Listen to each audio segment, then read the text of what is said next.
So today I want to talk to you about voiceover casting and how it's changed during the pandemic. Good, bad, indifferent. What's the future of it? But first, I want to ask you to subscribe to my channel. Just hit that little button, hit the bell, and you'll get alerted to every time I put up one of these video vlog things that is packed full of information for the voiceover industry.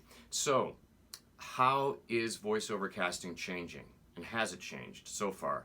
I've noticed a really cool thing happening lately. So when the pandemic hit, we were all in our home studios. We were all submitting from our home studios remotely, and we did our work remotely.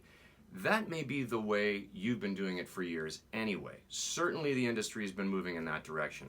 But in major markets, where I am, in one of them, New York, a lot of it was still done in person. There were a lot of castings, I'd say about 25-30% of them, maybe more, sometimes less, that were done face-to-face with a casting director.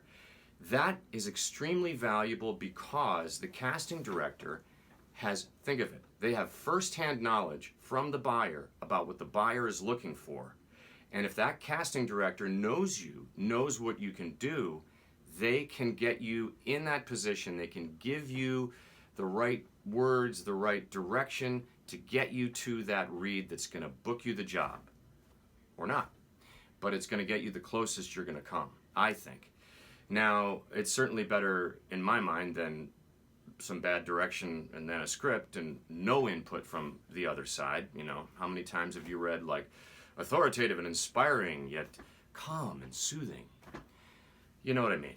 So, what I started to notice in the last month and a half was I was getting notices for you're doing this virtual cast, or you're doing this virtual casting over something called Virtual Booth. That's one of them. It's basically video conferencing like Zoom where you're face-to-face with a casting director. You may have encountered it already. I've done some on another app called Blue Jeans. There's one called EchoCast. It's an emerging thing. It's, you know, the Zoomification of casting, if you will.